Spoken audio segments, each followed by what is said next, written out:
नमस्कार, good morning, जय श्री कृष्णा।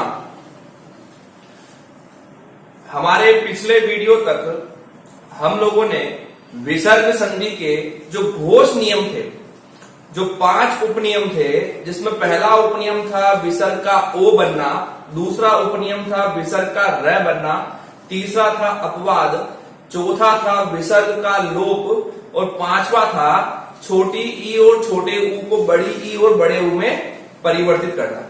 हम लोगों ने एक और चीज कही थी कि विसर्ग संधि में जो हमारे अघोष वर्ण है उनके उच्चारण स्थान भी हमने उस क्लास में क्लियर कर लिए थे भी कौन कौन से इसके उच्चारण स्थान होंगे। यहां पर हम लोगों ने एक छोटा सा रूप लिखा था कि हमारे जो अघोष वर्ण है, अघोष वर्ण जिनकी संख्या कितनी होती है, तो संख्या कितनी होगी इनकी 13 संख्या होगी, जिनमें हम लोगों ने कौन कौन से वर्ण लिए थे। तो एक तो पहले प्रत्येक व्यंजन वर्ग का पहला दूसरा वर्ण, तो कै ख च छ ट ठ त थ और प फ, ये लिए थे। इसके अलावा हम लोगों ने एक तो लिया था ये वाला श, एक ये वाला श और एक ये वाला श, ठीक है ना। इनके उच्चारण स्थान मैंने आपको पिछले वाले वीडियो में ही बता दिए थे, जिसमें मैंने कहा था यहाँ क और ख जो है वो कहां पर आएंगे, कंठ में आएंगे। च छ श ये आएंगे हमारे तालु में, त ठ श ये हमारे आएंगे मूर्धा में, त थ स ये आएंगे हमारे दंत में और प और फ ये हमारे आएंगे ओष्ठ में। और आप लोगों को ये भी कहा था इनको याद कर लेना, क्योंकि हमारे जो नेक्स्ट नियम आएंगे उन नियमों में इनकी चर्चा जरूर होगी, ठीक है ना। तो अब हमारे आज जो वीडियो है, आज के वीडियो में हम लोग जो अघोष वर्ण के 4 नियम हैं, जिसमें पहला नियम है तालव्य श बनना और दूसरा नियम है मूर्धन्य श बनना, तीसरा नियम है दंत्य श बनना और चौथा नियम है अपवाद। इनमें से आज हम 2 नियमों को क्लियर करेंगे। तो हमारे आज जो दूसरा नियम है, उस दूसरे नियम का नाम है विसर्ग के बाद कौन से वर्ण आएंगे, अघोष वर्ण आएंगे। तो हमारे कितने उपनियम बनेंगे 4, लेकिन पहला कौन सा बनेगा, उसमें पहला बनेगा विसर्ग का तालव्य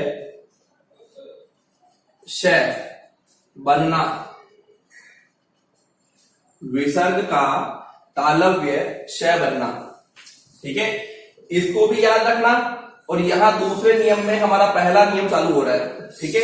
ये बहुत काम आएगा हमारे इन नियमों को स्पष्ट करने के लिए। ये चार्ट आपको याद होना चाहिए, ये सारणी याद होनी चाहिए कि कै ख कहां आएंगे, च छ श कहां आएंगे, ठीक है ना। चलो प्रारूप बनाते हैं। पहले शब्द का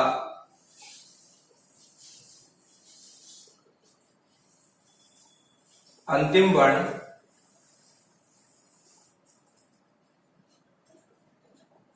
दूसरे शब्द का प्रथम वर्ण और अंत में जो हमारा परिणाम बन जाएगा ये। अब देखो, पहले शब्द के अंतिम रूप में विसर्ग तो होगा। अब विसर्ग के पहले क्या होगा, तो इतना याद रखना कि पहले शब्द के अंतिम वर्ण में विसर्ग से पहले होगा कोई भी स्वर। क्या होगा, कोई भी स्वर, यानी हमारे विसर्ग से पहले कोई भी स्वर हो सकता है। अब स्वर कितने होते हैं, तो स्वर 11 होते हैं।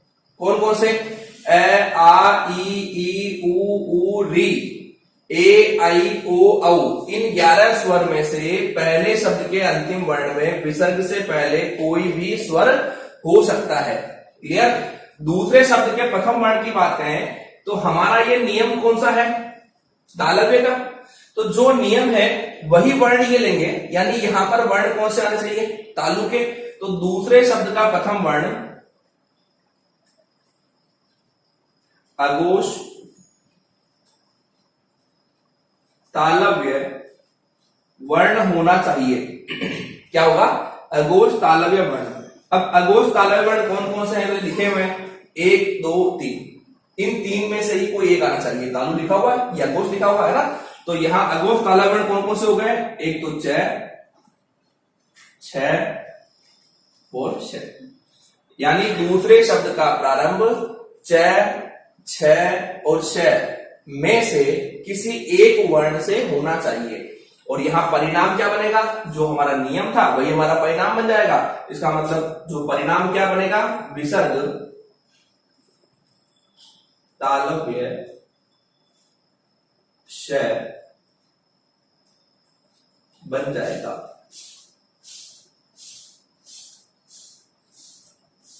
विसर्ग तालव्य श बन जाएगा। याद रखना, यहां विसर्ग से पहले कोई भी स्वर आना चाहिए। यहां पर अघोष तालव्य वर्ण में च, छ, श में से ही चालू होने चाहिए, कोई और नहीं आने चाहिए। ये दोनों चीज दिखते ही हैं तो परिणाम हमारा ये बन जाएगा। ठीक है ना?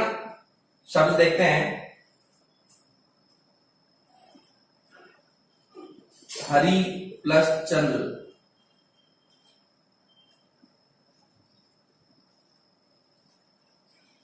आश्चर्य,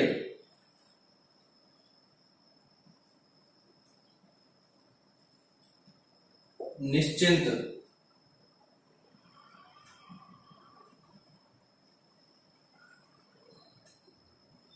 दुशासन, दुशासन के अलावा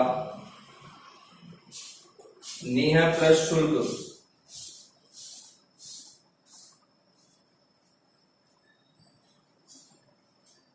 निश्चल,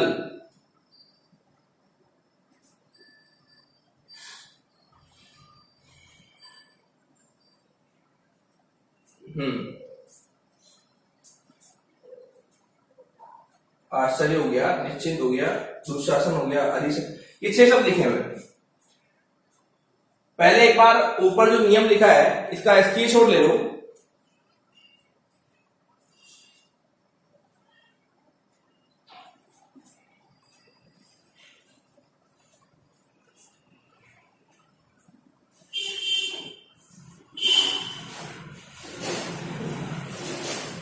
एक हमारे शब्द और हो सकता है प्रायः प्लस चित्त,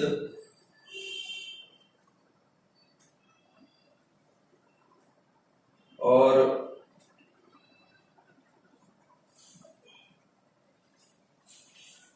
दुष्शील। चलो ध्यान से देखना, ये संधि रूप है और यहां विसर्ग लगा हुआ है। इस विसर्ग से पहले आने वाले वर्ण के साथ स्वर कौन सा लगा हुआ है? छोटी ई लगा हुआ है। और हमने क्या कहा था कि विसर्ग से पहले कोई भी स्वर हो सकता है, जरूरी नहीं कि वो वहां पर ए हो, आ हो, ई हो, ई हो, कोई भी स्वर आ सकता है ना। तो यहां पर क्या दिख रहा है? ई दिख रहा है। और दूसरे शब्द का प्रारंभ किससे हो रहा है? च। किससे हो रहा है? च से हो रहा है। और हमने कहा था कि यहाँ च, छ, श में से किसी एक से होना चाहिए।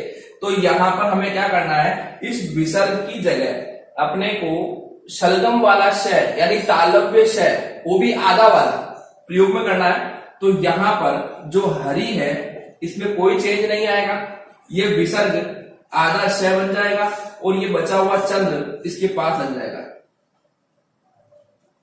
क्या बन जाएगा? ये हरिश्चंद्र। आप लोगों को इतना करना है कि कोई भी शब्द लिखा हुआ हो उस शब्द के अंदर जाकर के आधे श को ढूंढना है। क्या करना है? आधे श शलगम वाले को ढूंढना है और उस आधे श को क्या करना है? विसर्ग में बदलना है।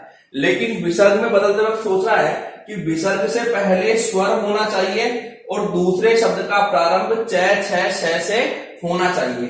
अब देखो ये क्या लिखा हुआ है? आश्चर्य लिखा हुआ है। ठीक है ना? तो आश्चर्य में जब हम संधि करेंगे तो ये श यहां से हटेगा, हटते ही यहां क्या लग जाएगा? विसर्ग। तो यहां पर ये क्या बन गया? आ है प्लस, अब देखो ये श तो विसर्ग बन गया, क्या बचा? चलिए, तो चलिए शब्द यहां आ जाएगा। क्या बन गया? ये आ है प्लस चलिए। नेक्स्ट निश्चिंत शब्द लिखा हुआ है। निश्चिंत में भी सेम कंडीशन देखनी है इस शब्द के अंदर जाकर सलगम वाले श को ढूंढना है। कहाँ लगा हुआ है, तो यहाँ लगा है। तो हम जब परिणाम बनाएंगे तो यहाँ पर ये विसर्ग बन जाएगा, यानी सलगम वाला श क्या बन गया, विसर्ग बन गया। और बचा हुआ जो शब्द है चिंत, वो चिंत इसके पास यहां आ जाएगा। तो क्या संधि हो गई, नीह प्लस चिंत। अब ये शब्द क्या लिखा हुआ है, दुशासन। दुशासन में ये सलगम वाला श लिखा हुआ है। हमने क्या कहा था कि उस शब्द के अंदर जो आधा श लगा हुआ हो उसको हटा करके उसकी जगह विसर्ग लगाना है। तो जैसे ही हमने यहाँ परिणाम या संधि रूप बनाना शुरू किया तो ये आदर्श है, तो बन गया विसर्ग। और ये क्या बन गया, दू है। और दूहे में देखो उ आ रहा है ना, विसर्ग के पहले उ आ रहा है। तो बचा क्या, शासन। वो शासन शब्द यहां आ जाएगा। लेकिन इतना याद रखना कि दूसरे शब्द का प्रारंभ च, छ, श से ही होना चाहिए। ये देखो, ये किससे हो रहा है, श से। ये किससे हो रहा है, च से। ये च से और ये च से, ठीक है ना। अब यहां आते हैं नीह प्लस शुल्क। नीह प्लस शुल्क में विसर्ग के पहले छोटी ई आ रही है, स्वर है, और दूसरे का प्रारंभ श से हो रहा है। तो यहां पर जो शब्द बनना चाहिए परिणाम स्वरूप वो बनना चाहिए, ये विसर्ग बन जाएगा श, और शुल्क जो है वो इसके पास यहां लगा हुआ आ जाएगा। कई बार हम इसको इस रूप में भी लिखते हुए देखते हैं, नीह शुल्क। तो याद रखना ये शब्द दोनों ही रूप में सही माना गया है, लेकिन विसर्ग के नियम से अगर पूछा जाए तो वहां पर इसे शुद्ध माना गया है, निःशुल्क, ठीक है ना। लेकिन दोनों को शुद्ध माना गया है। नेक्स्ट जो शब्द है वो है निश्चल। निश्चल में भी आपको आधा श ढूंढना है और उस आधे श को देखना है और उसको विसर्ग हट बनाना है। तो यहां पर जैसे ही हम आधे श को विसर्ग बनाएंगे, क्या बन गया, ये नीह। यहां संधि का चिन्ह लग जाएगा प्लस का। अब बचा क्या, छल। वो छल शब्द यहां आ जाएगा। तो क्या बन गया, ये नीह प्लस छल। अब देखो यहाँ विसर्ग के पहले छोटी ई आ रही है, जबकि यहाँ दूसरे का प्रारंभ किससे हो रहा है, छ से हो रहा है। हो गया नियम क्लियर, ये नियम बना हुआ है। नेक्स्ट प्रायः प्लस चित्त। प्रायः प्लस चित्त में भी देखो विसर्ग के पहले यह में स्वर कौन सा है, ए, और दूसरे का प्रारंभ किससे हो रहा है, च से। तो यहां पर प्राय तो ऐसे ही रहेगा, यहां श लग जाएगा, ची की मात्रा इसके बीच में से निकलेगी और ये तय हो जाएगा प्रायश्चित। क्या हो जाएगा, प्रायश्चित।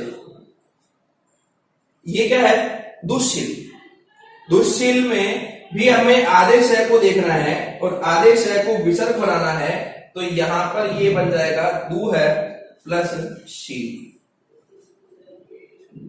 दूह प्लस शील। जैसे दुशासन था उसका हमने बनाया दूह प्लस शासन, उसी रूप में यहां पर दुशील का बनेगा और ये बनेगा दूह प्लस शील। ये हमारा अघोष संधि का पहला नियम था और ये कंप्लीट हो चुका है, जिसमें ये नियम लिखा हुआ है और यहाँ ये कुछ शब्द लिखे हुए हैं, लेकिन आपको ये सारणी दिमाग में याद रहनी चाहिए। स्क्रीनशॉट लो इसका।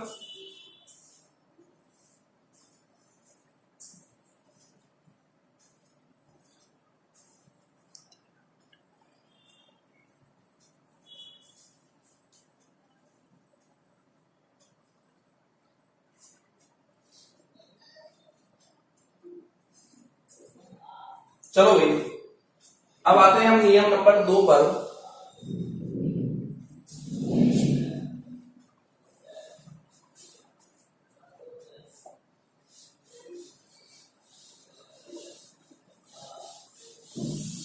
नियम नंबर 2,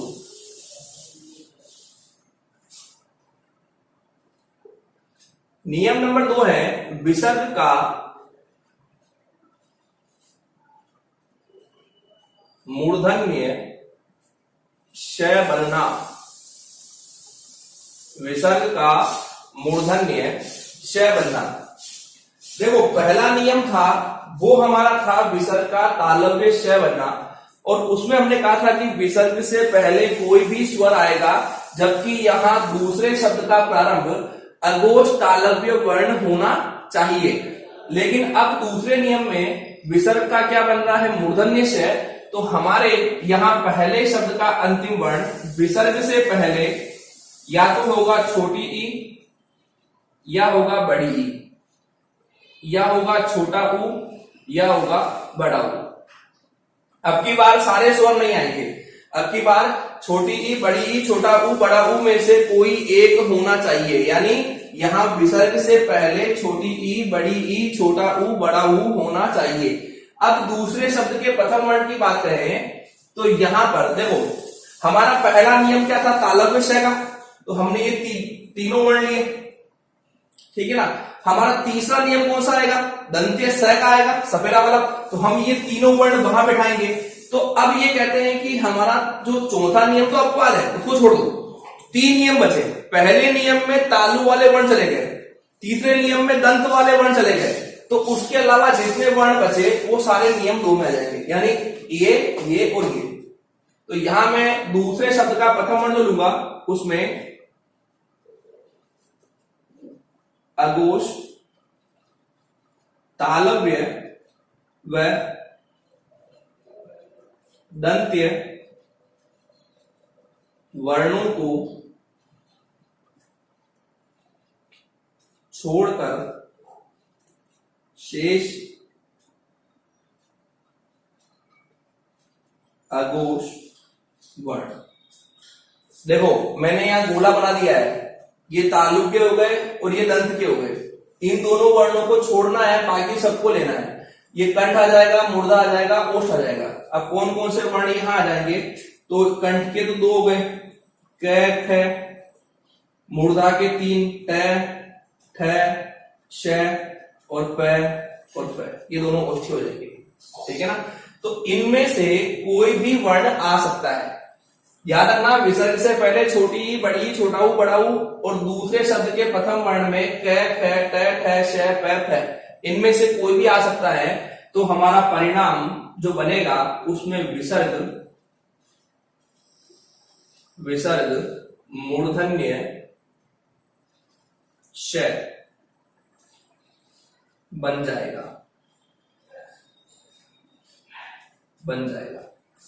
ठीक है। ध्यान रखना नियम को, एक बार स्क्रीनशॉट लो इसका नियम का।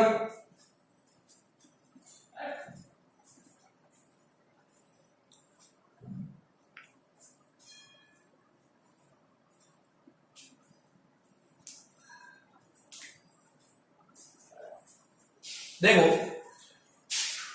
कुछ शब्द देखते हैं, नीह प्लस कलंक, यहां इसके अलावा शब्द एक और है दुष्परिणाम, एक और है निष्ठुर,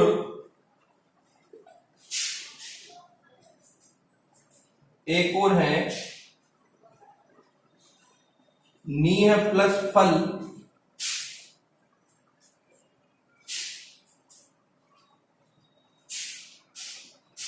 निष्प्राण,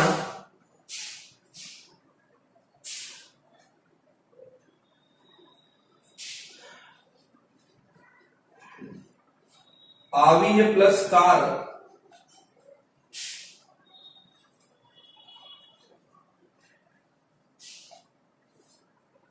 धनुष टंकार,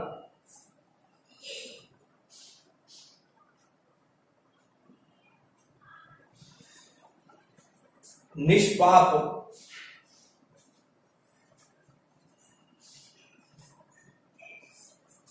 एक और लिखा है दुष्ट,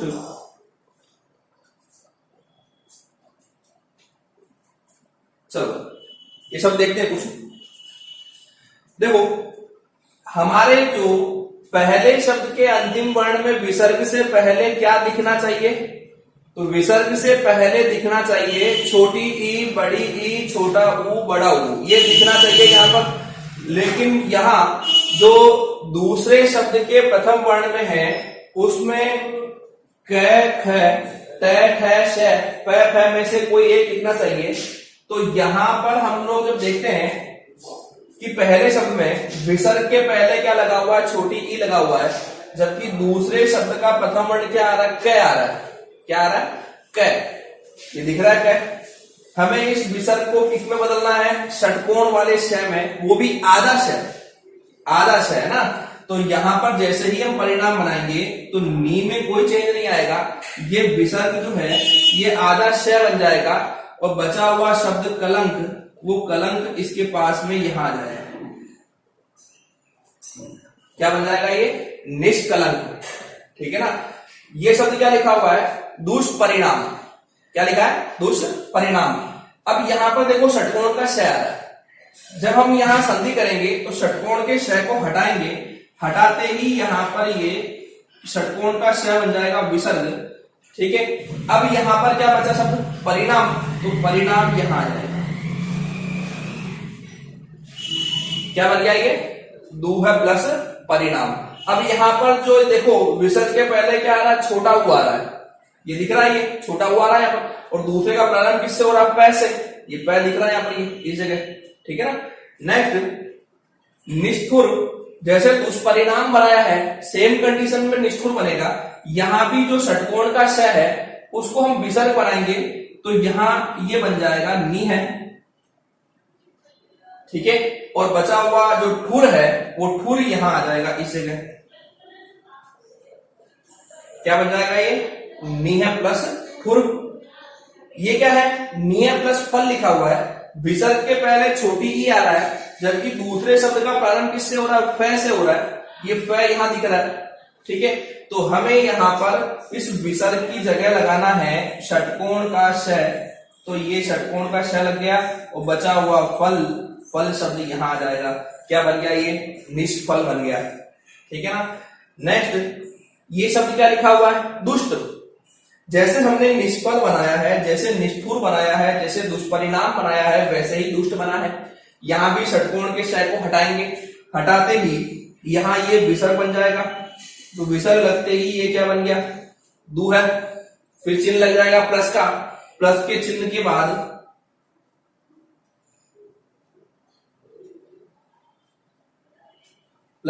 के बाद जो ट बचा हुआ है वो ट अलग हो जाएगा, क्योंकि षटकोण के श को तो हमने विसर्ग में बदल दिया, जबकि जो ट बचा हुआ है वो ट यहां आ गया। तो क्या बन गया? ये दू है प्लस ट। क्लियर। नेक्स्ट शब्द लिखा हुआ है निष्प्राण। एक है आवी प्लस काल, एक धनुष टंकार, एक निष्पाप। देखिए आपके पास फटाफट आप सोच के देखो इनके टुकड़े क्या होंगे। 2 सेकंड का टाइम आपका, 2-3 सेकंड का।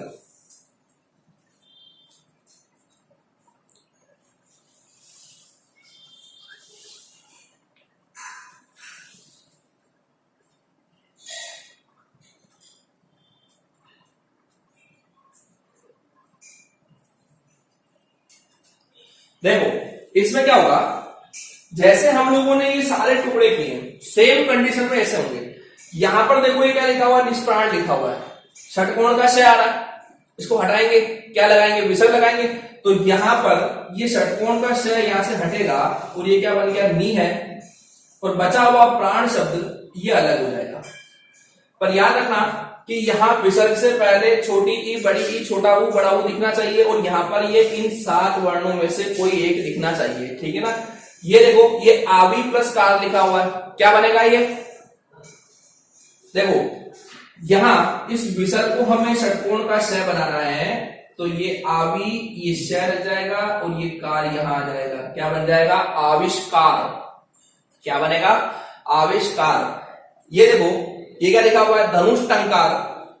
धनुष टंकार में यहां जो षटकोण का श लगा हुआ है हमें इसको विसर्ग बनाना है। तो ये जैसे ही विसर्ग बनेगा तो बचा हुआ शब्द जो है टंकार, वो टंकार शब्द अलग हो जाएगा। तो ये बन जाएगा धनु प्लस टंकार। ठीक है। और लास्ट शब्द क्या बचा हुआ है हमारा? निष्पाप। तो निष्पाप शब्द के टुकड़े करते हैं तो यहां पर ये नी है प्लस पाप, ये यहां बताया गया है। ठीक है ना। स्क्रीनशॉट लो उसका।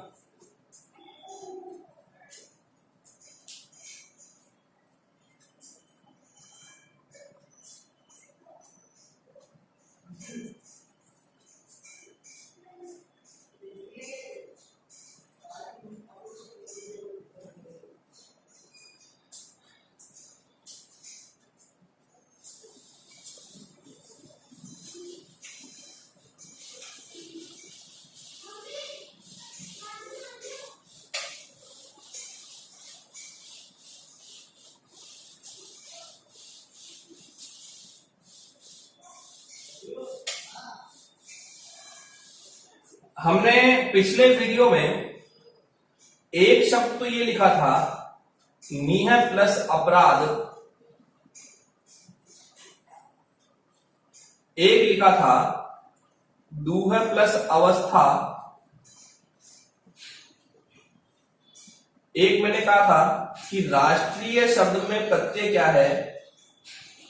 ये 3 शब्द मैंने दिए थे आप लोगों को, और आप लोगों से मैंने कहा कि आप मुझे उत्तर बताना। तो यहां पर देखो, विसर्ग के पहले यहां ई आ रहा है और यहां क्या आ रहा है, ए आ रहा है, तो ये विसर्ग बन जाएगा आधा र, और इस आधे र में ए मिल जाएगा क्योंकि स्वर है ये। तो जब स्वर मिलेगा तो ये र पूरा हो जाएगा।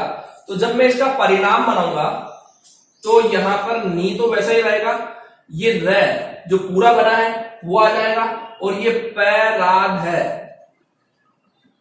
क्योंकि ए तो र में मिल चुका है। अब बचा क्या, ये पराधी बचा ना, ये तो पराधी यहां आ जाएगा। तो क्या बनेगा, निरपराध। ये क्या लिखा हुआ है, दूह प्लस अवस्था। यहां भी सेम कंडीशन होगी कि विसर्ग को बनाएंगे आधा र और यहां से ए मिल जाएगा, तो ये र पूरा हो जाएगा। तो यहां पर भी ये दूर र पूरा रहेगा, ये व आधा से और था इसके पास यहां आ जाएगा, क्या बन जाएगा, ये दूरवस्था। और राष्ट्रीय में मूल शब्द होता है राष्ट्र, और ई है, यहां प्रत्यय बताया गया। ई है कौन सा वाला, बड़ी ई है, बड़ी ई आएगा ना, ये यहां प्रत्यय बताया गया है। चलो भाई, आज जो हमारी वीडियो क्लास थी इसका मूल उद्देश्य था कि अघोष नियम के पहले और दूसरे नियम को स्पष्ट करना। नेक्स्ट जो हमारी क्लास आएगी उसमें हमारी विसर्ग संधि भी खत्म हो जाएगी, ये ध्यान रखना। ये अब संधि का लास्ट एक और वीडियो आने वाला है, इसके बाद संधि खत्म हो जाएगी, यानी हमारे वर्ण खत्म हो चुके हैं और संधि खत्म होने वाली है। अगर हम अभी भी इन वीडियो को नहीं देख रहे हैं, इन वीडियो को नहीं समझ रहे हैं, या हम अभी भी अपने हिसाब से चल रहे हैं, तो ये मानकर चल रहे हैं कि हम बहुत बड़ी भूल कर रहे हैं। कारण क्या है कि ये जो वीडियो है मैंने बहुत कम समय के लिए बनाया। कम समय का मतलब है कि 30 मिनट के, लगभग 32 मिनट के, ये ऐसे वीडियो में बना रहा हूं ताकि आपको देखने में कठिनाई ना हो। जब भी आप फ्री बैठे हो तभी आप इन वीडियो को देख लें। और रोजाना मैं निरंतर क्लास इसलिए आपको दे रहा हूं ताकि आप लोग नियमित तौर पर अगर पढ़ाई करेंगे, अगर नियमित तौर पर रोजाना आधे घंटे की क्लास देख लेंगे, तो शायद हमारे जो टॉपिक हैं, जो प्रश्न आने वाले हैं, उनकी रूपरेखा उसी वक्त क्लियर हो जाएगी। लेकिन अगर हम ऐसा नहीं करते हैं तो ये समस्या हमारे लिए बहुत बड़ी हो जाएगी। मैं वापस आपको समझा रहा हूं, और कई बार मैं आप लोगों से कहता हूं कि जब तक हम अपने लक्ष्य के प्रति सजग नहीं होंगे, हम अपने लक्ष्य को सर्वोपरि नहीं मानेंगे, तब तक हम कुछ नहीं कर सकते। और अगर स्टडी कर रहे हैं और स्टडी करते वक्त हमारा मन नहीं लगता है, तो तब तक ये मानकर चलना कि हम जो स्टडी कर रहे हैं उसमें हमारा मन बिल्कुल भी नहीं है, हम मन मारकर काम कर रहे हैं, और जो कार्य बिना मन के किया जाता है उसमें सफलता कभी नहीं मिलती है। मन बनाकर काम करना होता है। हम कई बार लोगों को दिखाने के लिए 8 घंटे, 9 घंटे, 10 घंटे पढ़ाई करते हैं, और लोगों को कहते भी हैं, अरे मैं 10 घंटे पढ़ रहा हूं यार, मैं 9 घंटे पढ़ रहा हूं, मैं 8 घंटे पढ़ाई कर रहा हूं, मैं इस रूप में तैयारी कर रहा हूं। लेकिन होता क्या है कि हम वहां लोगों को न दिखा करके, है ना, अपना स्वयं का मूल्यांकन करें कि हम जो 9 घंटे, 8 घंटे, 5 घंटे, 3 घंटे, 2 घंटे स्टडी कर रहे हैं, क्या वह स्टडी जो हमने की है उसमें कुछ सुधार हुआ है या नहीं हुआ है। अगर सुधार नहीं हुआ है तो सुधार करने का प्रयास करें। नियमित तौर पर जो पढ़ाई करेगा, नियमित तौर पर जो 2 घंटे पढ़े, चाहे 4 घंटे पढ़े, चाहे 6 घंटे पढ़े, चाहे 12 घंटे पढ़े, जो नियमित तौर पर पढ़ाई करेगा वही एक किनारे पर जाकर पहुंचेगा। मैं आप लोगों से पहले भी कह चुका हूं कि अगर आप लक्ष्य को प्राप्त करना चाहते हैं और उड़ना नहीं जानते हैं तो दौड़ो, दौड़ना नहीं जानते हो तो चलो, चलना नहीं जानते हो तो रेंगो, पर धीरे धीरे करते करते अपने लक्ष्य की ओर बढ़ते जाओ। जैसे जैसे आप लक्ष्य की ओर बढ़ते जाओगे, लक्ष्य आपके पास आता जाएगा। और ध्यान रखना किसी भी चीज को, क्योंकि हमारे क्या है कि मनुष्य की एक आदतें होती है कि अच्छी आदत को बनाने के लिए उसको बहुत समय लगता है, जबकि बुरी आदत को बनाने में उसको बहुत कम समय लगता है। तो आप ये मानकर चलना कि जो हम स्टडी कर रहे हैं ये हमारी अच्छी आदत है और इसको स्थायी होने में समय लगेगा। तो आप निरंतर स्टडी करते रहें, लक्ष्य को अपने दिमाग में रखें, रोजाना उस लक्ष्य के बारे में सोचते रहें कि मुझे टीचर बनना है, मुझे टीचर बनना है, मुझे ये करना है, मुझे ये करना है। अगर आप ये करने के लिए, यानी अगर आप लक्ष्य प्राप्ति के लिए, कार्य पूर्ण करने के लिए तत्पर हैं तो आप जीत जाएंगे। और मेरी शुभकामना है आप लोगों के प्रति कि आप लोग खूब तैयारी करें, अपने लक्ष्य को ग्रहण करें, लक्ष्य को लेकर के आप अपने अपने पदों पे बैठ जाएं। लेकिन उसके लिए आप लोगों को भी तपस्या करनी होगी, उसके लिए आप लोगों को भी मेहनत करनी होगी। अगर मैं यहाँ डेली वीडियो बना रहा हूं आप लोगों के लिए, तो आप लोगों का भी प्रयास होना चाहिए कि इन वीडियो को डेली देखें। ये केवल सारी मेहनत आप लोगों के लिए है। मैं वापस शुरुआत से कहता रहा हूं कि जब से हमारी कोचिंग क्लास बंद हुई है तब से हम वहां स्टडी नहीं कर पा रहे हैं, और हमारी स्टडी कई स्टूडेंट के व्यवधान आना शुरू हो चुके हैं। तो उस व्यवधान को खत्म करने के लिए, वो डीमोटिव न हो उसके लिए हमने निरंतर एक क्लास का प्रावधान किया है। अगर फिर भी आप लोग स्टडी नहीं करते हैं तो ये मानकर चलें कि हम अपने आप को ही धोखा दे रहे हैं, अपने घर वालों को धोखा दे रहे हैं, इसके अलावा और कुछ भी नहीं कर रहे हैं। ओके, चलो आप लोग अब आराम से स्टडी करें, अपने घर पर रहें, स्वस्थ रहें, और चैनल को अगर अभी तक सब्सक्राइब नहीं किया है तो सब्सक्राइब कर लें। अपने जितने मिलने वाले हैं उन लोगों को भी कह दें कि चैनल को सब्सक्राइब करने के लिए। इसी के साथ अपनी बात को खत्म करता हूं। बहुत बहुत धन्यवाद।